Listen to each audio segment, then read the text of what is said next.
are rolling. Good.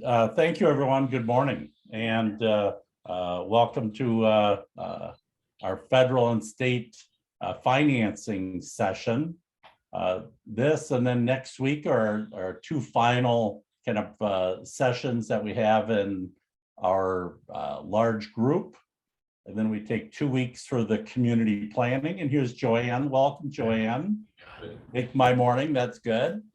So, appreciate you being on. And we're just going to do a little round the rooms to see what's going on in the communities. But earlier I'd sent out a Google Doc with a schedule and asking people to select 1 or 2 times for their community planning sessions. About half of you have got that done. So it'd be great if by the end of today, this morning's meetings, you'll have gone in there to put in your scheduled time for your community planning sessions. And essentially those sessions, we offer up to 2 2-hour sessions with your group. And if things go as planned, the first session is what have you learned? And the next meeting is what are we going to do about it? And come up with really your next steps to try and move through, finish your plans and to attract your partners and develop your financing plans. Obviously, not everything's going to happen in those sessions, but we hope to give you at least a good summary and a good direction of where you're heading, consensus within your groups, and then advice on your next steps. So if you would take a few minutes to do that today, that would be great. Well, let's hear from Bond County. What's going on in Bond County with your efforts? Okay, that's that.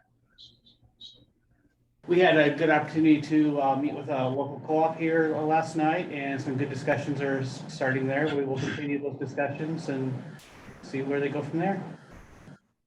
Good. Is that an electric co-op or a telephone cooperative? Electric. Okay. Good. Good. Kaskaskia? Hey, Bill. We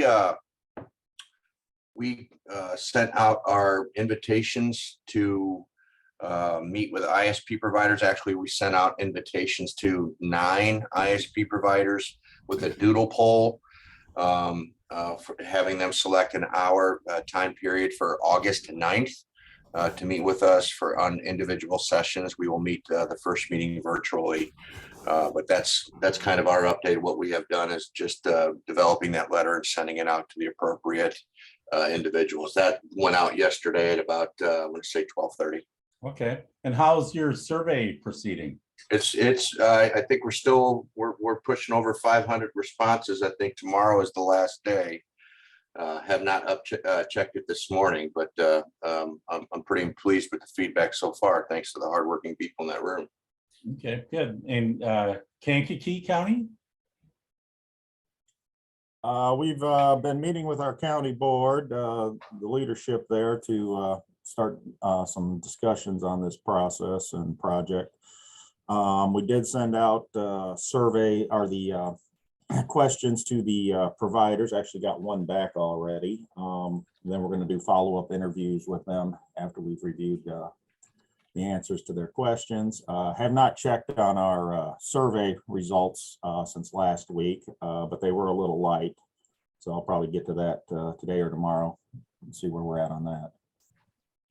Good. And Ogle?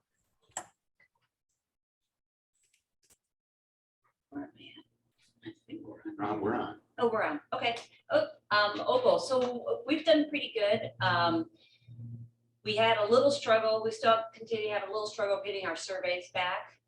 So we hit the chambers, libraries, all of the anchors again.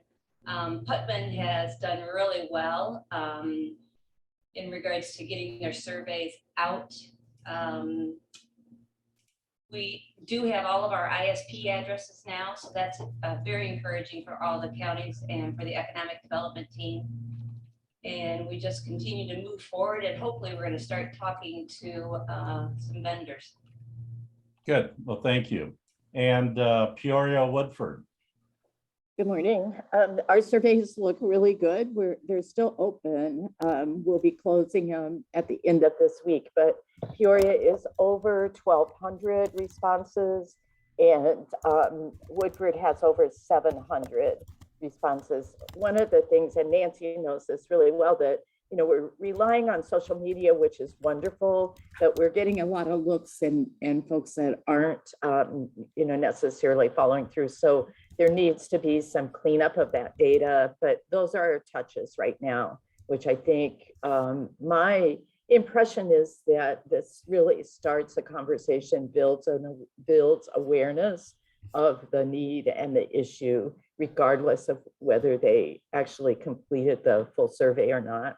We did a preliminary report to Woodford County Board on Tuesday evening, again, just to kind of keep that conversation going, make sure that folks are aware of how this planning effort is progressing, and gave them just the preliminary numbers from their survey. And no surprises. I mean, the speed tests really confirm what the map says, that we had about 70% of those who had responded to the speed test were in an underserved area. So, the data is just reconfirming the work that we're doing. And it's really nice to know at that household level the number of ag businesses and the home-based businesses that it's touching. The broadband stories look similar, but it's helpful for the board and community leaders to hear that point of view from the broadband stories that are embedded. We met yesterday with the Peoria County Administrator, again, just kind of front loading information for a dialogue that's going to happen next week with the committee within the Peoria County Board that has oversight for this broadband planning, and that's the Health and Education Committee. So we'll again be giving them a preliminary survey report and just a discussion update to kind of setting the stage for next steps and follow-up. That's where we're at. Good, thanks, Kathy. That's great. And then Livingston County. Yeah, we've got our surveys out. We sent out over 5,000 postcards trying to get information. Haven't been updated on how many responses we had since last week. But tomorrow we start interviewing ISP providers and going down that process. So it's looking good. Good. Well, thank you. Thank you. And the more, information you can gather and kind of have set by the time that the last 2 weeks there where we're doing those planning meetings, the better planning we can do. So I encourage you to really be active and reaching out to the providers. And again, really starting a conversation with them to build a relationship and to understand their point of view and their goals, and make sure you're in alignment with that. So I encourage you to really hit those provider discussions as hard as you can over the next couple weeks. Today, of course, is one of the more important sessions, and we've done a lot of talking about what it is we'd like to achieve in our communities. And we know that if it was financially feasible on its own, it would be likely to have been done by now. And we know that there's a lot of areas that require outside funding support to make these projects happen. And so today we are lucky to have a national expert on state, or especially on federal financing, but on how to use public sector programs of all forms and types, meld some of these programs together to make projects happen in your community, how to find the right balance between public and private financing, how to start to structure those projects so that everyone benefits, people meet their objectives, but that the public interest is represented, and you come out with deals that are fair and maximize the value of the public dollars. So Joanne Hovis is president of CTC Technology and Energy and based out in Maryland, and but is a national expert on these topics. She's on the board of the Benton Institute for Broadband Society, and she's also on the board of most every national publicly oriented broadband group that exists. And maybe she'll talk a little bit about those groups here today that where you can find advocacy and other information. Joanne, welcome.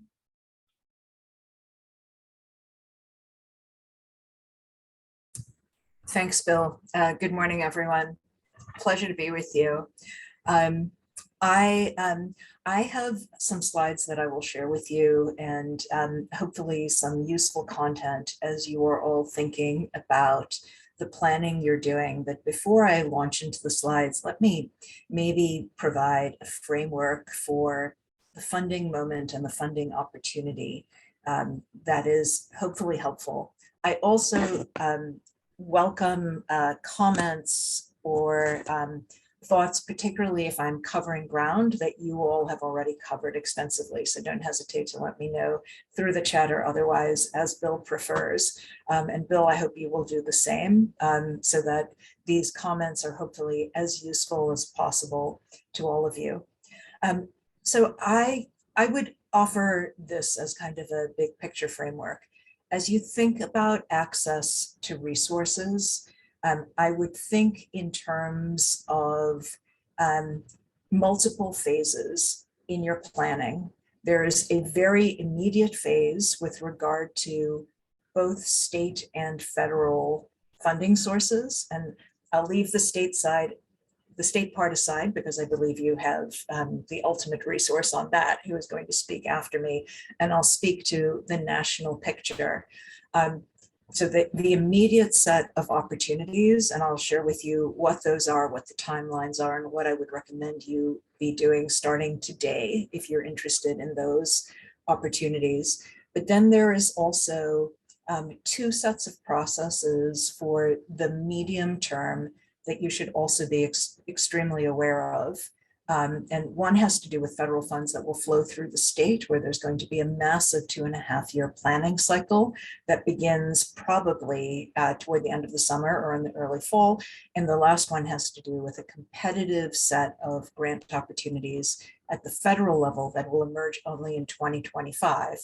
But honestly, when it comes to these kinds of things, it is not too soon to be thinking about it now, even if the grant opportunity will be 2025. The best grant applications are the ones that start their planning cycle way ahead, not 6 weeks in advance of the application being due, or worse yet, 2 weeks in advance of the application being due, which I sometimes see as well.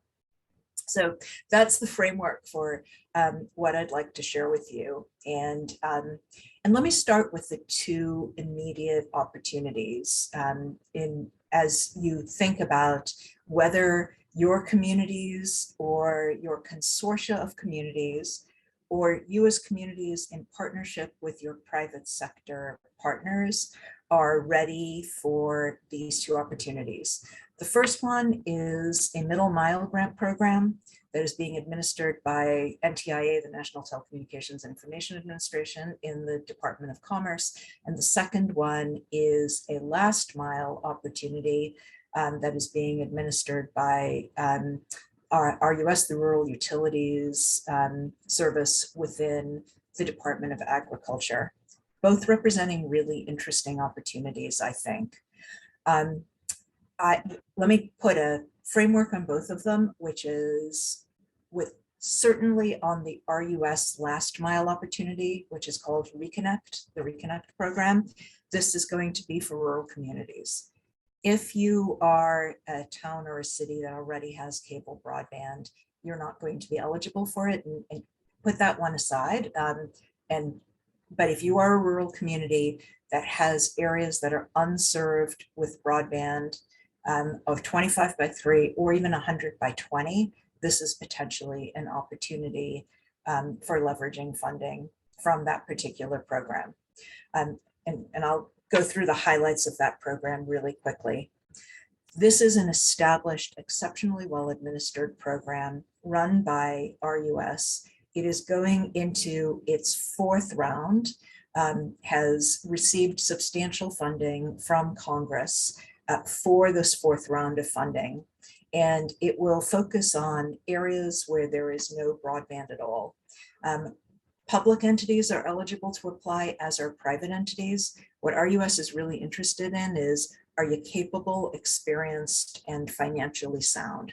Can you demonstrate to them that if they give you the money, you will build it, operate it, and sustain it in the long run? That is the focus.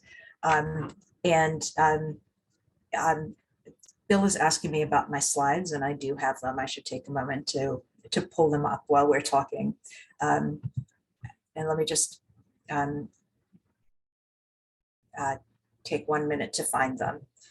The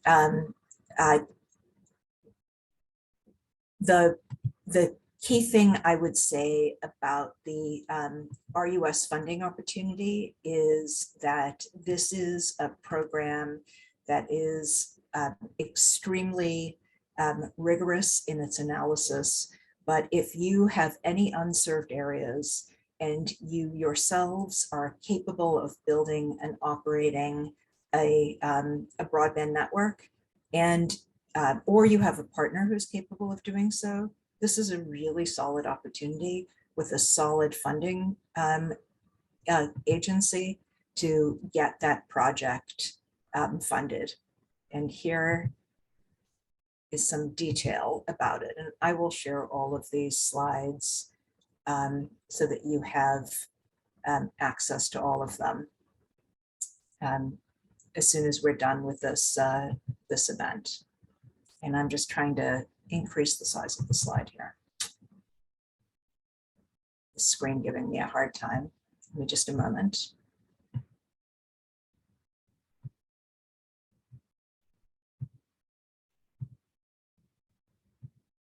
Okay, are you all seeing that okay?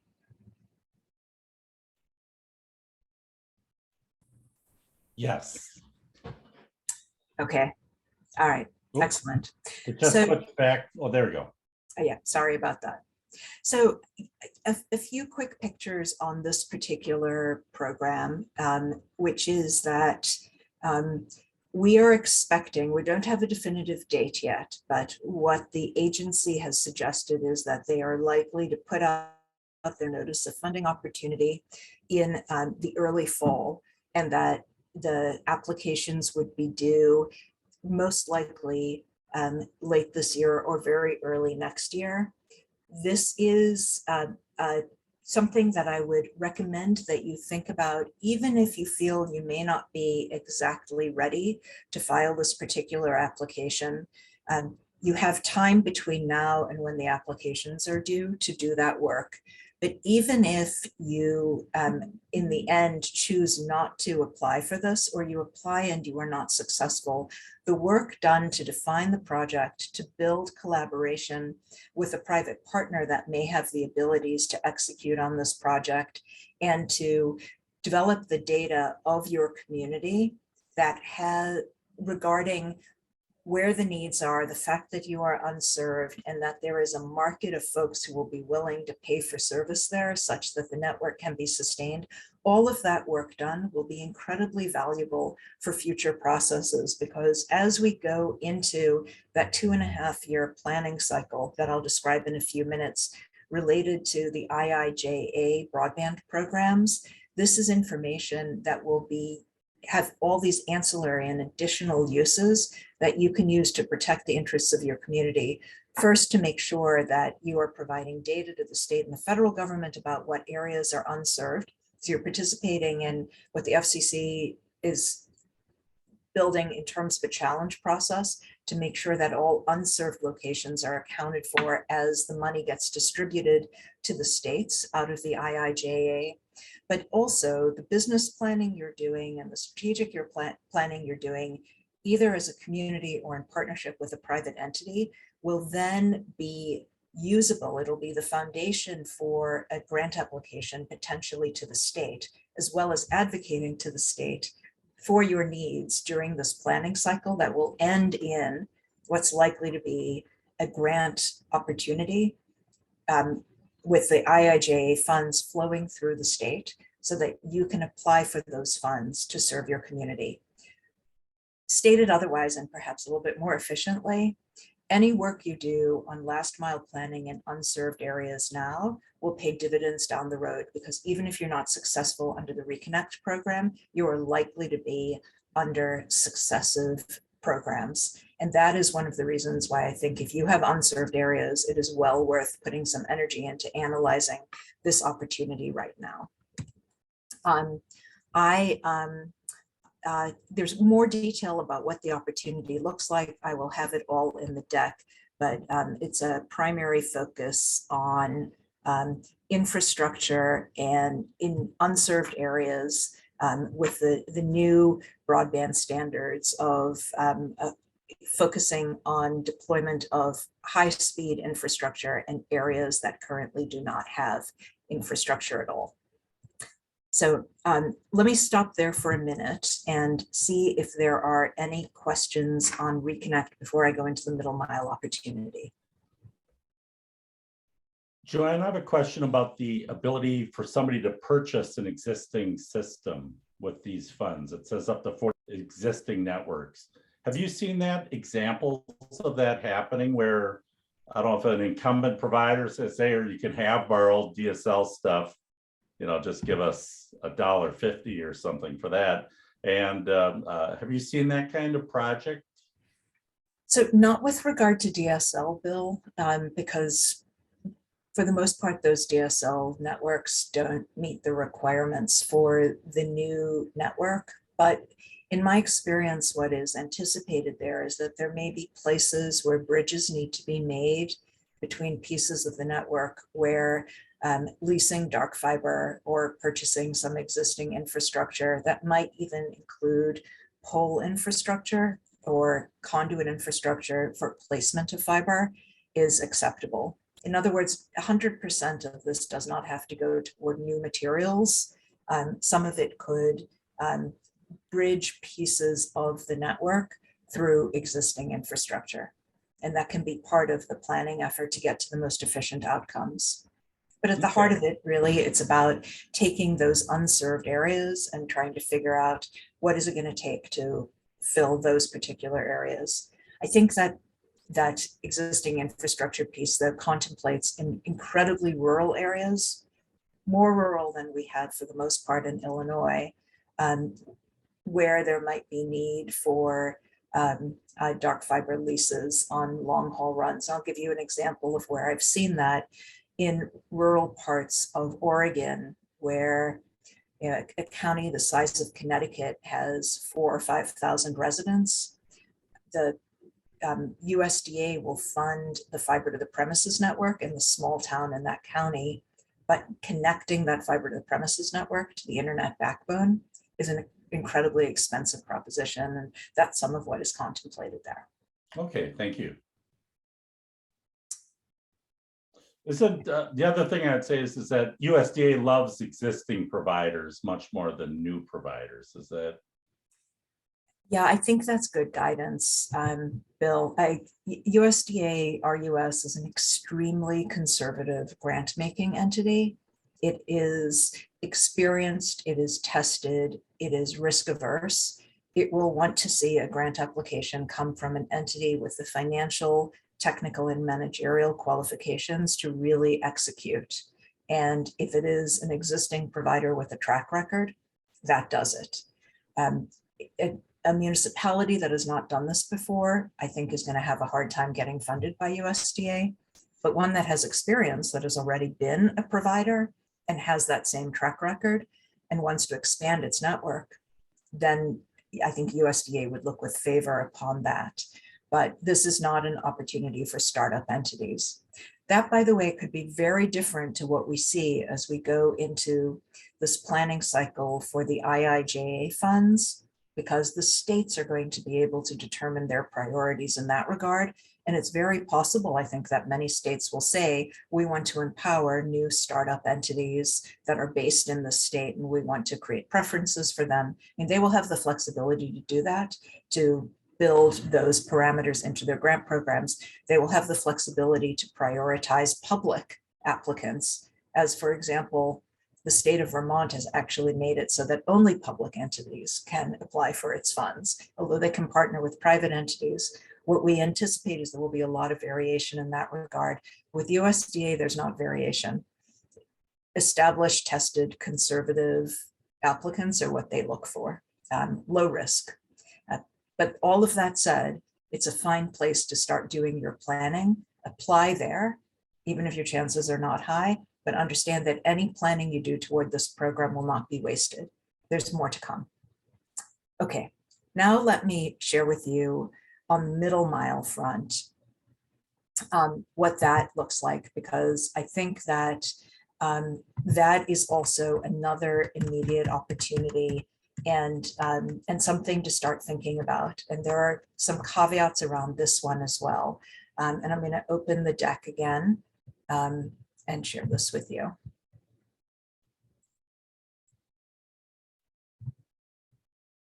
And by the way, Joanne, when Matt gets on, he is applying, the state of Illinois is organizing for a middle mile grant. So maybe we can remind him if he's not on yet to talk about that. So, in that case, will speak very briefly to the middle mile opportunity. And I guess what I will share with all of you, so you understand this, is the enormous criticality, if you're interested in middle mile, of working with Matt and his office. First of all, you have a very capable broadband office, and that is a good place to be as a state. But the second piece I should mention is that although this is a competitive grant program being administered by NTIA and the Department of Commerce, what NTIA has said in its notice of funding opportunity is that all applications should be coordinated with the state. Our read of that is that they're not quite saying this, but their likely position on all of this is that they will prioritize applications that are prioritized by the state. They are looking to the states to indicate to them which applications should be taken most seriously. And, to some degree, I think it may even go so far as like any application that does not have the strong endorsement of the state will get a different level of prioritization and even review. So the critical factor, if you're thinking about a middle mile grant application, which by the way is due at the end of September to NTIA and is focused on middle mile, that bridge piece between the internet backbone and the last mile infrastructure in our local neighborhoods, your middle mile application should be something you're talking to Matt about right away, potentially building into his strategic planning around what the state is going to be doing. It might be integratable into that. And you should, I think, unless you have the strong endorsement or a very clear collaboration with the state, this might be not worth your time. Unlike the Reconnect application, where I think it's worth your time because there will be ancillary benefits. This one, I really think that the state's endorsement is just the critical path item. And NTIA has not said that, but that is certainly our impression.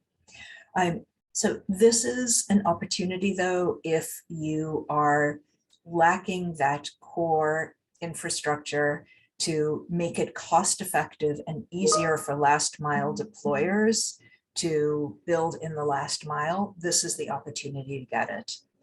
This is going to be largely rural also, because that's where most of the middle mile infrastructure is lacking.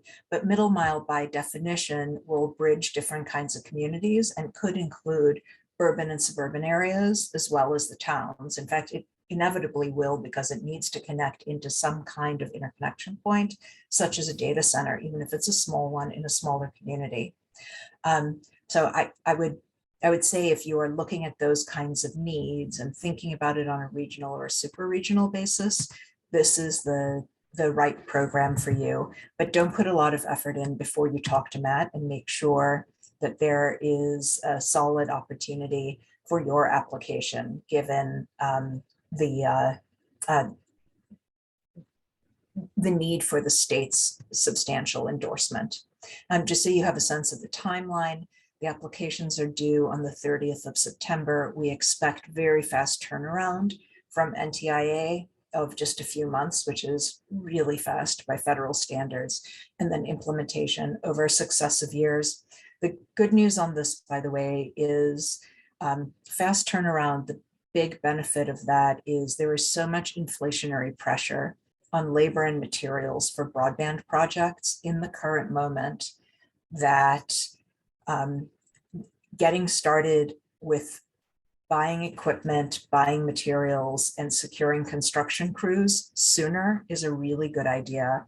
If you look at this timeline, and I'll show you another one in a moment that relates to this, but this point right here that I have my cursor on at the beginning of 2025 is the point at which most of the IIJA broadband infrastructure funds, what's known as the BEAD program, will start to flow.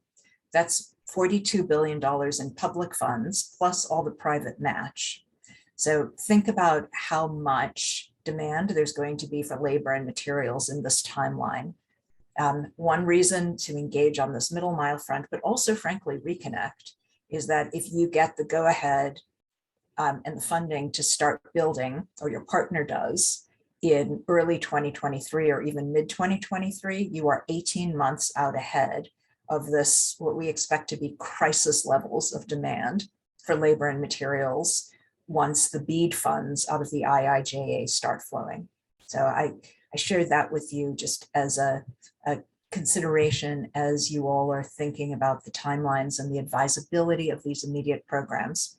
One last thought on that timeline, and then I'll show you the bigger picture timeline, is that the state grant programs, and this is not my area of expertise, I will defer to Matt on that, but if the state has any grant opportunities open in the short run, it's worth thinking about those now rather than waiting for what might be coming through that IIJA process. And the reason for that has to do, again, with that demand cycle that we are so concerned about, with 50 states and 6 districts and territories all starting to distribute their funds at the beginning of 2025.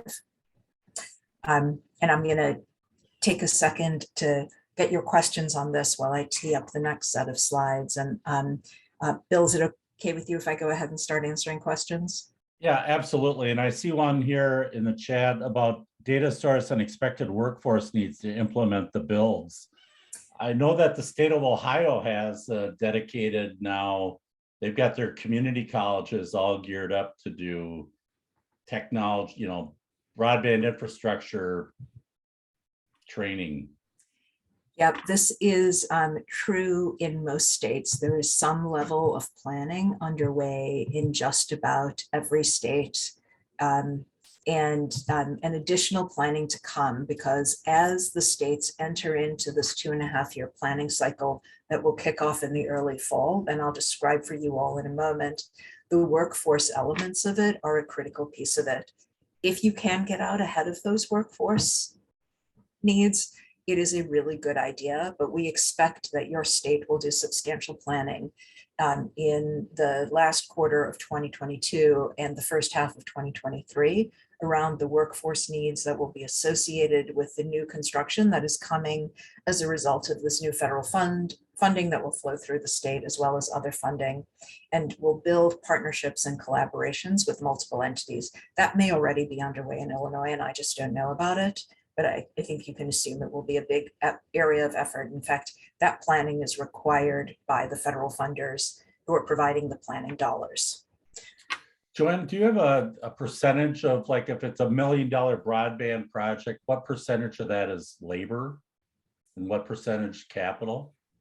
So it depends on the kind of infrastructure we're talking about, Bill, but with a fiber network in particular, which is going to be the preference for the middle mile program, for the USDA Reconnect program, and for the coming IIJA BEAD funds, the great majority of the upfront capital cost is labor. And I am not the engineer on the team, but the proportions are usually, it's higher than 70% labor cost relative to materials, and sometimes considerably higher than that, depending on what the construction technique is. In some cases, quite a bit higher. And this is a really important thing to note when you're thinking about these kinds of projects. Fiber projects are very labor intensive because they require not just construction, but also large amounts of engineering and planning, and then readying of the utility poles or the rights of way or underground for the actual construction. It's extremely labor intensive. The good news is that once that network is built, it is actually relatively low maintenance in terms of the volume of labor necessary to maintain the core physical assets. This is why when we talk about fiber networks, we talk about very reasonable cost of ownership over some considerable period of time, because so much of the effort is in the upfront costs. The percentage of labor to materials is lower relatively on a wireless network. And that's some of the planning the state will be doing as well, is what should be fiber, what should be wireless, given available funds and priorities. Okay, thank you. Thanks. Bill, what I'd like to do now is just kind of frame all of this in terms of the upcoming BEAD and digital equity timelines. And is that okay?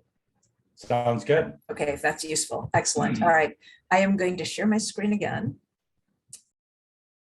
And having shared with you now that kind of big picture on the immediate funding opportunities, I want to show you what this is going to look like with regard to the medium and long term that we think you should be focused on. Oh, sorry. Wrong deck. I don't know how that happened. The things that you should be focused on and thinking about what is coming in the longer term.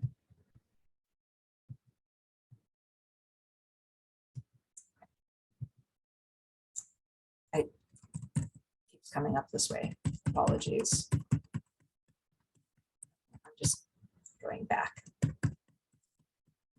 There's a lot of content here, and I won't go into detail on all of it, but what I will share, and I think I'll focus on this particular timeline so you all have a sense of the big picture of what is coming, is that under the IIJA, which is the big pot of funds that are following the state funds, CARES Act dollars, and American Rescue Plan Act dollars that are all in the cycle right now. But under the IIJA, NTIA, which is the federal entity responsible for making the awards to the states, is subject to the statute requiring a very intense planning effort. For digital equity planning, it's a 1-year planning cycle. And for BEAD, which is the infrastructure funding, it's a 2.5-year planning cycle. And this planning cycle is required by the states in order for them to access the funds for digital equity, to actually go out and do the digital equity programs. And it is required by the states in order for them to access the BEAD funds to go out and use those funds to build broadband, to achieve universal service in broadband, which is the goal of the statute. And this planning cycle is going to kick off in the fall when NTIA releases to the states the planning dollars associated with both of these programs. Digital equity in the one case, and those applications were filed earlier this month, and BEAD in the other case, where the planning grant applications are due next month. And so you can see those dates here on this timeline. And what happens then is, as of the time that the dollars start to flow and the NTIA provides the state the planning dollars, and they're all going to get it. It's not really a competitive program. It's a as long as you show a serious intent and plan for how to do it, your state will get these dollars. There will be this planning cycle. On the digital equity front, the planning cycle will be about a year. And what it is to understand what is happening across the state in terms of existing programs, existing successes, gaps and needs and requirements, and how does the state think about using its allocation of funds, which will be in the many millions of dollars, to fund programs for 5 years that get at affordability, access to devices, digital skills training, cybersecurity for people who struggle with those kinds of issues. And interestingly, part of what they're defining as digital equity is the accessibility and usability by all households and all residents of public online assets. And all of those things, which are really designed to bridge the gap between those of us who use the internet all the time, can afford it and find it relatively easy and accessible, in part because of knowledge of how to do it, and in part because of resources, to bridge the gap between those of us who have that and those of us who don't have that through these different kinds of efforts. The key thing for all of you to know is that there will be this year-long planning cycle beginning in the fall, in which the requirements and needs of your communities are going to be a critical part of that data planning. You already have all this organization through this very program in which we are participating today. So you are going to be well positioned and well represented in making clear the needs of your community so that it's built into the state's planning.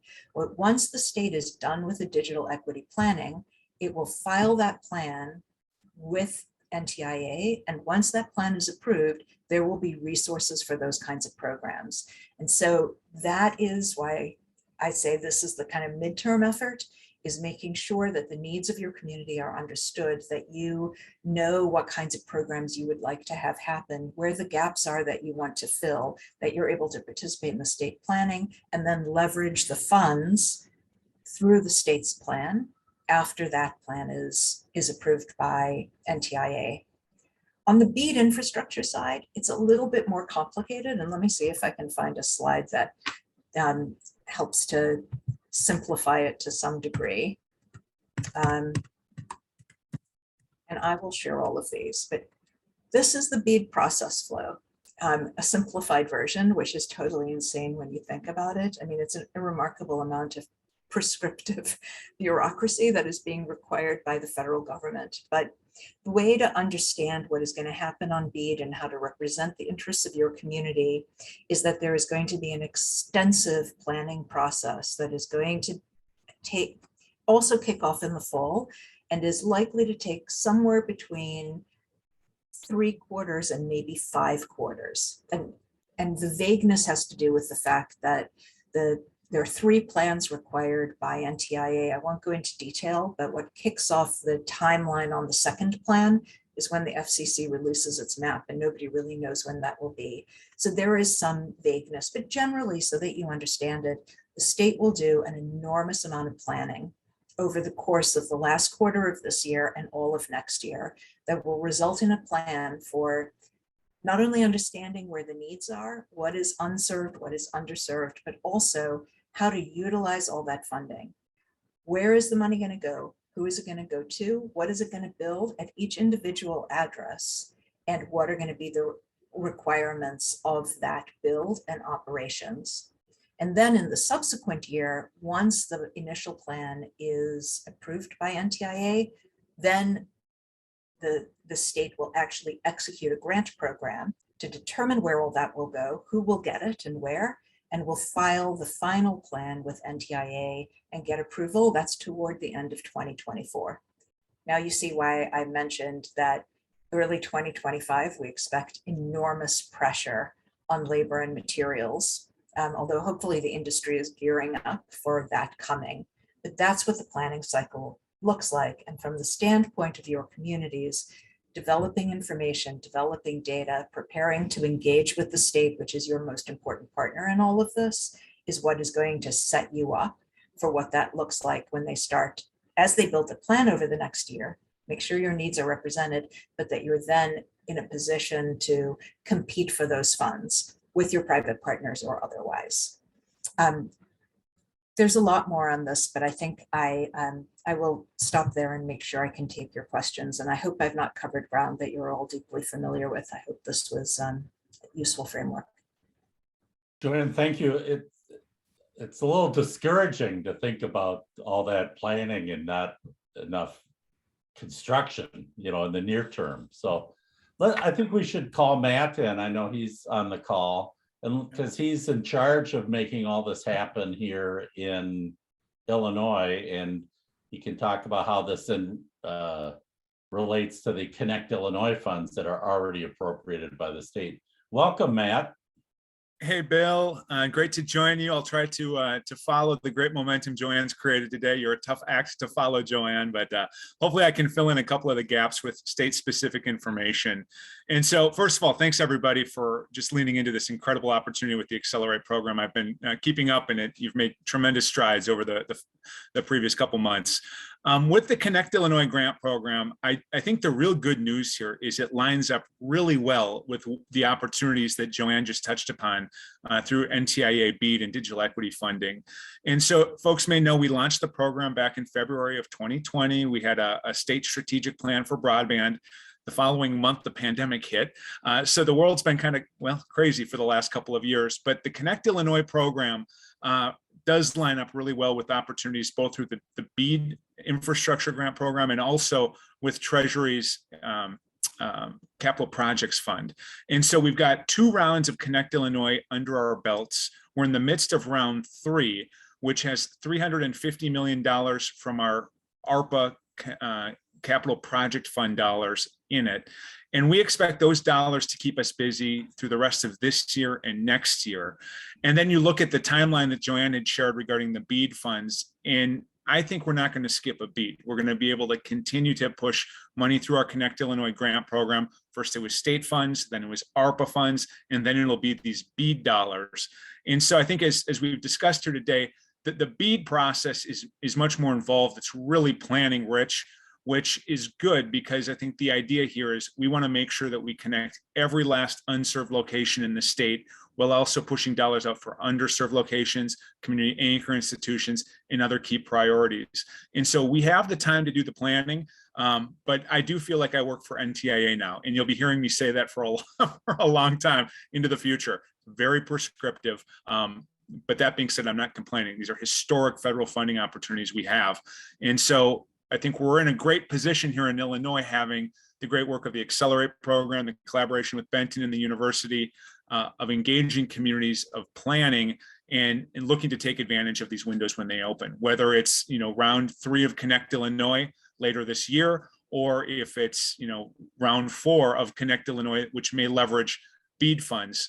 We know that we can plan for the certainty of dollars being available. And that's really been the limiting factor for states and local communities and providers over the past decade. You've had a lot of planning, a lot of engagement, but the question that was limiting was, well, is the funding going to materialize? We've got the funding. And so now the challenge that NTIA is leveling for all states, plan to meet your goals. And so that's the process that we'll be kicking off later this year. And I can say more about that today.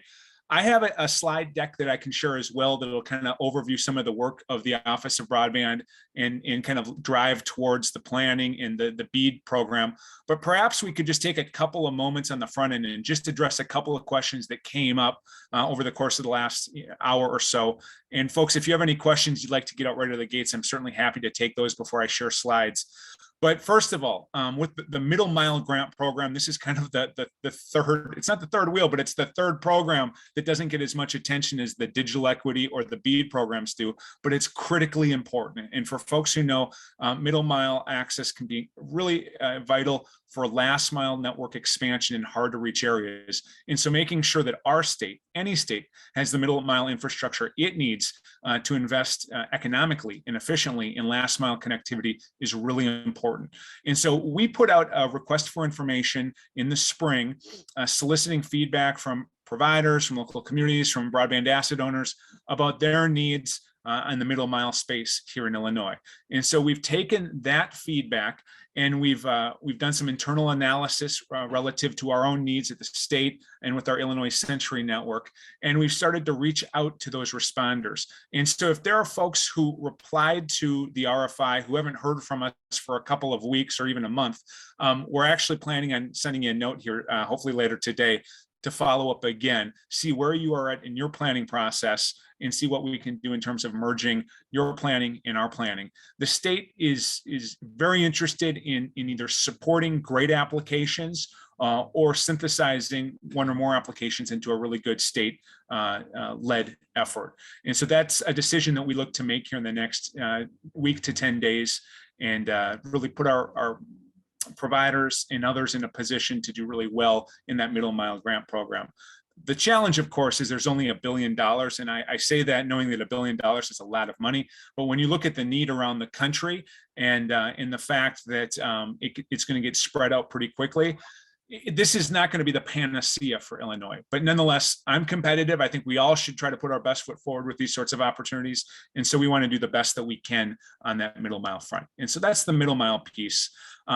Speaking to like the digital equity and the BEAD program questions, I think that'll probably be more intuitive as we get into the slide deck here in a moment. But, you know, Bill and others, I'm happy to address any quick questions that were raised over the course of the last hour or so that we might want to tackle before we get into these slides. Anything come to mind from your end, Bill, or A others? question about the middle mile process from Kathy Brown, and any kind of transparency about what people are proposing, or, you know, so as they are working on a plan for Woodford County, if there's somebody planning a middle mile that goes north, south, east, west across the county, they are aware of that?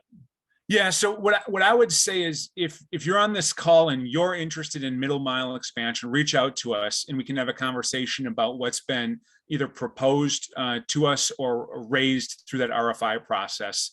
One of the key functions of the state here for this middle mile program through NTIA is to make sure that, I think, one, we have high quality proposals coming out of the state, and that's the role of kind of sanctioning the ones that we really think are of most value. Second, I think reducing or eliminating any overlap or redundancy. It really would not look good for the state to be endorsing multiple projects that overlap. We want to have an integrated approach so that if there's more than one proposal coming out of the state, they fit together, they add value. And so to Kathy's question, Kathy, you or others, if you'd like to kind of talk about your specific middle mile needs at the county level or more locally, just let me know and we can kind of compare that on a case-by-case basis with information we've received or priorities that the state may have in that area. Anything else? No, let's get to your slides. Great. All right. Thank you. Here we go. Well, guys, I never miss an opportunity to share with folks the Connect Illinois website. And here, if I can get a chance here to actually enlarge this, I will. But the point here, there we go.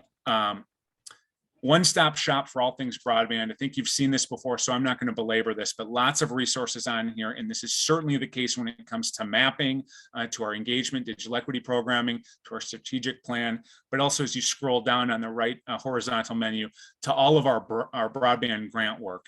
And so you can actually see our round 3 notice of funding opportunity that is live, accepting applications.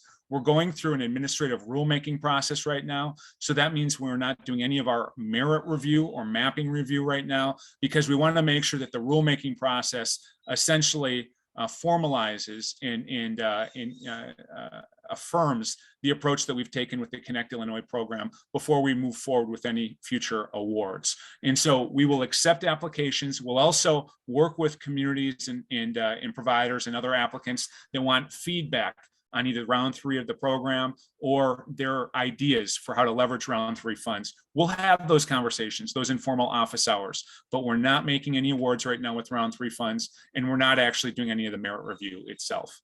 But the information is still up here because we want to hit the ground running the minute the rulemaking process is complete. And hopefully that's going to be early this fall. There's also, so in addition to the notice of funding opportunity, you'll see the application overview, and we can get into this actual material if you'd like. And we also share the template, the application template for filling out your application and submitting it. So you don't have to translate what's put into one Word document or PDF into an actual application. You can essentially just plug and play, enter your information, and submit your application. And then, of course, we've got background information about projects that have been previously funded and an interactive map that'll show you our understanding of where broadband is and is not in the state. And one thing I just want to stress for folks, and hopefully you've heard this from me before and also through this program, mapping is just the start of the conversation. There's no perfect broadband map out there, and there's not likely ever going to be.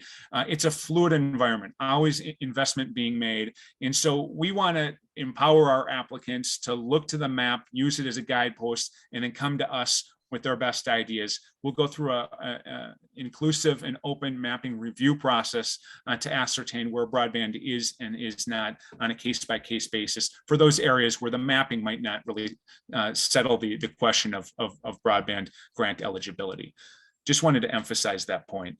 But you scroll down here, you'll see, our FAQ document and additional information regarding mapping review and other processes inherent to our Connect Illinois program. Folks, our goals, they feel outdated already, but when we launched this in again, February of 2020, we were playing off of federal FCC definitions or benchmarks for broadband. And so our short-term goal, we want minimum 25x3 to all locations in Illinois as quick as we possibly can. And so that really gets at the unserved priority that's made clear in the BEAD program. But at the same time, we recognize that 25x3 is wildly insufficient for most households. And so we don't want to just meet that goal. We want to go well past it and make sure that we've got fully scalable, future-proof technology and infrastructure that at least provides 100x20 service at the outset of a project, but that's scalable at least to 100 symmetrical service thereafter. And so that's really important when you look at what the Treasury's Capital Projects Fund is pushing states to do, what we want to do to make sure that the investments we make today will stand the test of time. And so we look to short-term basic broadband access as our primary goal, but at the same time looking towards longer-term needs, those higher speeds, and making sure that we're investing in scalable technology. We also recognize that the goalposts change, and just as we're talking about meeting one goal, another goal could be set. And so in Illinois, we want to stake a position of broadband leadership in place in the top 3 nationally, top 12 globally for broadband access. That means we're not just meeting our own goals, but we're looking around the world, we're keeping up, we're leading. We're making sure that Illinois is a great place to live, work, and play in the 21st century, and our broadband infrastructure is commensurate with that. And then at the same time, this isn't just about connectivity to home or business. It's about driving innovation, economic development, making sure that we can do everything we can on the education, telehealth, work from home fronts, et cetera. You know that you've been involved in this program, so I'm not going to belabor that point, but we really take all of that seriously. And we want to get as much, bang for our buck in every broadband grant that we fund. And so looking at our programming, again, real quick, the infrastructure piece is just part of the equation. So you've got the Connect Illinois Broadband Grant Program we spoke about. We have our Illinois Century Network, which is 2,100 miles of middle mile infrastructure that we look to build off of either formally or in collaboration through this middle mile grant program through NTIA and other resources. And then our digital equity engagement programming. You're familiar with a lot of this. You're already participating in the Accelerate program. We want to continue this moving forward for communities that haven't benefited from this programming, or for communities that have created great momentum on one front, such as infrastructure right now, but would like to either build or maintain momentum on other fronts, maybe adoption or affordability or utilization moving forward. So the idea with the Office of Broadband, we don't want to just stop talking to you once this program is done. We want to keep that engagement moving forward. We've got years of investment of collaboration ahead of us. Together, we want to seize that moment. And so these are just the programs we've set up now. Check in with us a year from now. You'll see more on here. And now that gets into our broadband grant program specifically. And so Connect Illinois has been designed to be flexible and to look at the state and recognize there are different needs in different parts of the state. And for that reason, we have 3 different categories currently in our Connect Illinois grant program. Broadband access, that's really attuned to the map of unserved and underserved locations in filling in that map, strictly speaking, getting broadband to where broadband is not. We also recognize that because of the great opportunity for using broadband to drive innovation and economic development and uses around different aspects of life and economy, that another category, broadband innovation, can help us make the most of this investment in infrastructure to drive advances in telehealth or remote learning or work from home or precision agriculture. And so that we're not making apples to oranges comparisons in our merit review process, we've created these three categories: access, innovation, and then finally urban broadband, recognizing that, you know, a generation of, whether it's digital redlining or affordability adoption challenges or other issues that stand in the way to making the best use of broadband access and opportunity. We have the urban broadband category for those communities 75,000 or more in population that we'd like to consider separately from those applications in broadband access or innovation. And so when you apply for a Connect Illinois grant, you simply have to check one of these boxes. And folks, I'd be happy to follow up with a potential applicant to see which box is most appropriate for you. By and large, the broadband access box is going to be the one to check. Moving forward, the application process, what it looks like. So what we've done with round 3, because we know what a great application looks like and we want to get these dollars moving, we have a rolling basis for accepting applications and making awards. And the notice of funding opportunity recognizes essentially quarterly gates where we allow a market basket to form so that we can essentially compare good but not great proposals against one another. We know what the great proposals look like. We want to fund those right away.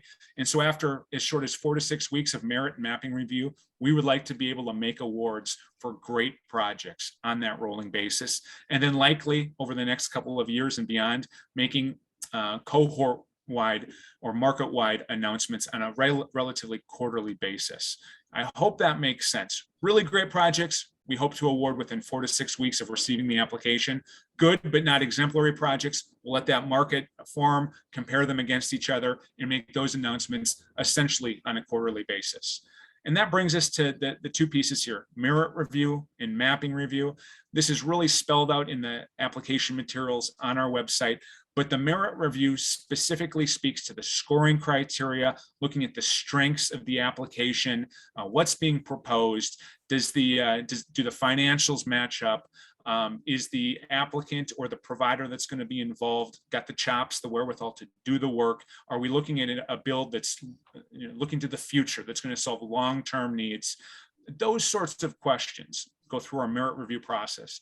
At the same time, that mapping review process that I mentioned earlier gives providers, applicants, other stakeholders an opportunity to look at what's being proposed, compare it against the mapping that we have in other data, and help us hone in on the question of, is this project eligible for funding? Does this project help us fill in the map, essentially? And so those are the two tracks that we take when we receive an application and move forward to the grant making process. And again, we try to be as open and transparent with all of this as we possibly can. And so moving on to the maps, I think you've had a chance to see these maps before, so I'm not going to belabor the point, but these maps are available on our Connect Illinois website, also our Illinois Broadband Lab website. This is provider-generated data that has benefited from, over time here, speed test data, as well as field validation survey work. And so it's not perfect mapping, but we're trying to perfect this craft. And what you're seeing right here is simply the projects that we've funded: Connect Illinois Round 2 projects, Connect Illinois Round 1 projects. This is just a static map, but if it was interactive, like what you would find through the link, you can zoom in, you can get an overview for each one of the projects, see how much money the state awarded, how much non-state match was brought, how many unserved or underserved locations is being connected, what kind of technology is being used. And so we want to share this moving forward, at least on a quarterly basis, with updates on what projects are getting funded through the Connect Illinois program. And then this map shows us essentially round 3 grant eligibility in, if you want to call it pink or salmon, those areas lacking 100 by 20 wireline service that have not been covered through a reconnect award through the U.S. Department of Agriculture or a prior Connect Illinois grant. And so much of the state is eligible for funding because it falls short of that 100 by 20 wireline service threshold. And so we've got our work cut out. That's why I embrace that opportunity to plan over the course of the next year or two through the BEAD program, because we can't just rely upon, the quote unquote market of grant applications to get the job done. The Office of Broadband is going to have to take a increasingly active role in directing dollars to areas where we're just not seeing either local community or provider interest in filling in the map. And that's something that we welcome. We knew we had to do it anyways. Now we have an opportunity to plan for it. And so quickly, I'm wrapping up here and open it up for questions in a moment. What we've stood up over the last couple of years through the Broadband Ready program, standing for Regional Engagement for Adoption and Digital Equity, is a regional approach to identifying best practices, looking at data or digital indicators that matter most on the local or regional level, and putting together regional teams that are going to help us tackle this question of best practice identification, outreach and engagement, and planning, both for the Digital Equity Planning Grant Program, but also for the BEAD program. And that's not to say that we are outsourcing this work. The Office of Broadband is going to be driving this work, but we don't want it to be a centralized activity that only takes place in Chicago or Springfield. We want to rely increasingly on providers and partners around the state. And so this Ready program is going to be really important moving forward. If you've been involved in it for the last couple of years, we're just getting it stood up. Moving forward into the fall and the coming couple of years, it's going to evolve into what it's intended to evolve to, a program, an approach, a framework that's going to add a lot of value to what we're doing with the Office of Broadband, and it's going to be critical to our planning, our outreach, and our engagement. And so we've had one cohort that was very active in 2021, a second cohort that's been active in 2022. Regardless of when your region was most active, now is a perfect time to lean into this Ready program. So once your Accelerate work wraps up formally, this is a great opportunity for you to continue to engage. And again, I could say more about that. You've seen this slide already, so I'm not going to belabor it, but it just organizes the opportunities through the Infrastructure Investment Jobs Act that are coming to the state. The BEAD program, digital equity, the Middle Mile program, they all fit together. They're all high on our radar. Each one of them has their own deadlines and requirements. And it's our job at the Office of Broadband not only to align these opportunities and be thoughtful about them, but also to empower our local communities and our providers through partnership opportunities to take full advantage of them with us, the state. And so you've seen this slide before. We can come back to it as well. Really important stuff. I wanted to kind of close with this slide, though. You've seen this as well, but this is just another way of framing the work that's in front of us. This is the timeline for the BEAD program, so that infrastructure planning. We've met our deadline. We've submitted our letter of intent. We've told the National Telecommunications and Information Administration, 1, we want to participate in the BEAD program. 2, we have a designated point of contact. And 3, we want the full $5 million to help with this planning that's going to commence this fall. And what you can see, as Joanne had mentioned earlier, a lot of planning over the course of the next year. This is going to intentionally focus on infrastructure and digital equity in a synergistic kind of way. It's really important that we think about this holistically. And that's going to lead to our initial plan, our proposal for funds. And as Joanne had mentioned, in 2024, building into 2025, that's where that planning really comes together and turns into specific proposals for funding, dollars coming to the state, dollars deploying those states to projects, all in partnership with NTIA. And so there's a lot ahead of us. I look at this timeline is incredibly important because for so long at the state level, we've been looking, not necessarily in Illinois, but around the country, looking for clarity on how much funding would be available for a broadband grant program, how much planning we can do into the future, what the pie looks like, how big is it, what's a slice of the pie relative to all the funds that will be available. Right now, we know we're going to have $1 billion+ to deploy through grant programming in Illinois. And that's incredibly helpful for us, for our communities, for our providers to plan. You don't have to get involved in it this year. If you want to sit back and look to see how the projects come together and work, that's okay for you as a provider or you as a community. But the point is, we want to hear from you. We want to engage with you.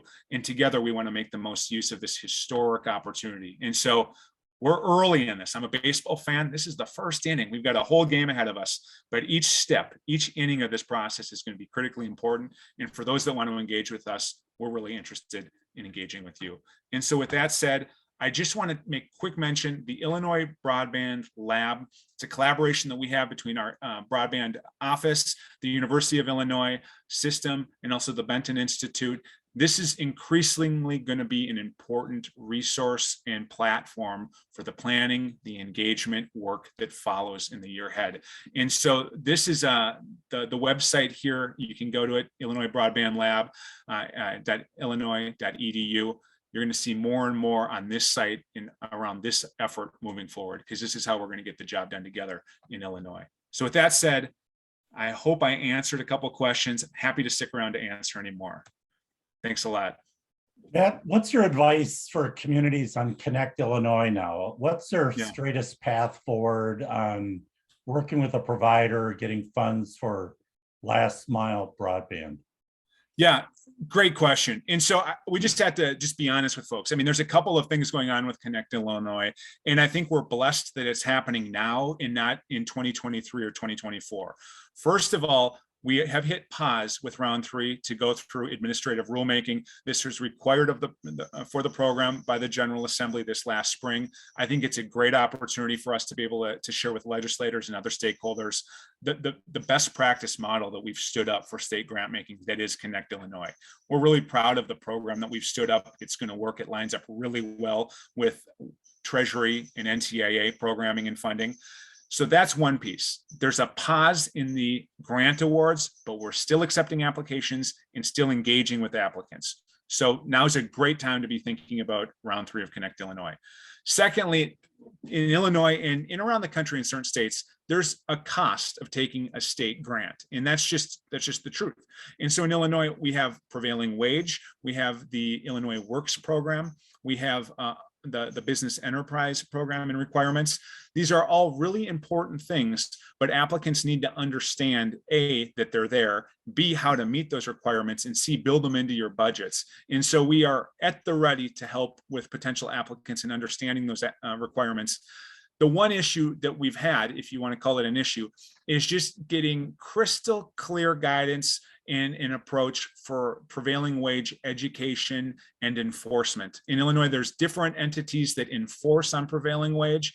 And so there have been some issues with past grantees on identifying expectations on the prevailing wage front and having clear communications from a variety of different state stakeholders regarding enforcement. I can tell you we've made tremendous strides in streamlining this process. And I think we've learned a lot of lessons about how best to communicate with grantees, subcontractors, and from a DCO, Office of Broadband perspective, work with our sister agencies on the education and regulatory front. And I say again, it's really great that we've been able to learn some of these lessons over the last year or so, because the real significant funds, the deadlines, they're in front of us. And I think we're going to be a well-oiled machine when it truly is go time. So Bill, I answered more than you asked, but I think what can a community be doing right now? I mean, this program is the perfect thing for a community to be doing in terms of Connect Illinois round 3. I would really encourage folks to put an application together. Look at that material that's posted on our Connect Illinois website and be ready to submit an application in early fall. Because we're really interested in hearing from across the state the best ideas that have been generated. We want to have a full view of the landscape when we start making awards for round 3. Is there an expectation that the rules will change enough that people would have to resubmit an application? I think there's the possibility that an application may have to be resubmitted technically. I don't think an application is going to have to be changed on a substantial basis. And so when you look at all the work that goes into putting an application together, I think now is a good time to be focused on that work. I don't see the program changing in such a way that an application would have to be changed. may simply just technically need to be resubmitted via our online portal. I think that's the most likely outcome. Good. And there's a question in the chat about, are there any efforts to revise right-of-way rules to, if somebody's got an electric right-of-way permit, that they could install telecom equipment in that right away? Yeah, this is a great question. One of our working groups that was formed back in fall of 2019 in anticipation of the Connect Illinois grant program, our Office of Broadband, was looking at this very question. And basically what the working group surmised is that this is a question for the General Assembly, and we basically left it there. And so I think, again, now could be a good time to pick up those conversations. If folks have some specific ideas or concerns they'd like to share with me, I'm happy to lean into that. I don't do any lobbying, and policy generation is in my past, not my present. But nonetheless, I think it's really important for us to put our finger on if there are areas that need improvement in state law or clarity that we can provide. Now is a great time to really be striving for that clarity. Okay, good. Thank Let's you. have that conversation if folks would like to. Good. Well, that was Bond County that submitted Yep. that question. So other questions or comments for Matt or Joanne? So doing the planning you're doing, I think that's what we've learned today. The planning that we're doing in your communities is really an essential part of the application and project development process. So, well, Matt, thank you so much for joining us today. Thanks, Bill. Thanks, everybody. Thanks, Matt.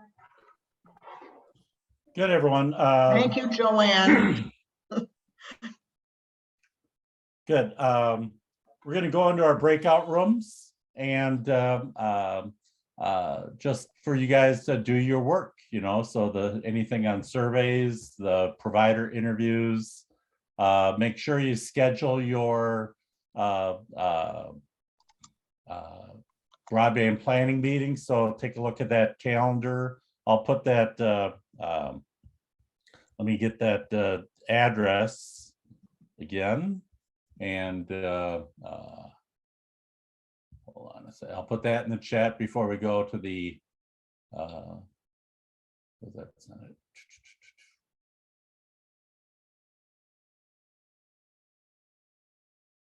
Well, I'm gonna have to, here we go. Thank you.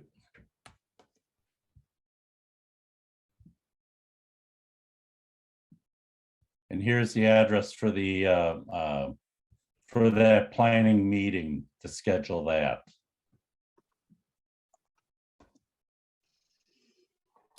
So I encourage you to do that by the end of today so we can get things on people's calendars and make sure we have good turnout for those events. Any questions or comments before we go into the breakout rooms? I know we're already past our usual times. Good. Nancy, why don't we stop the recording here then, and we'll just open the breakout rooms.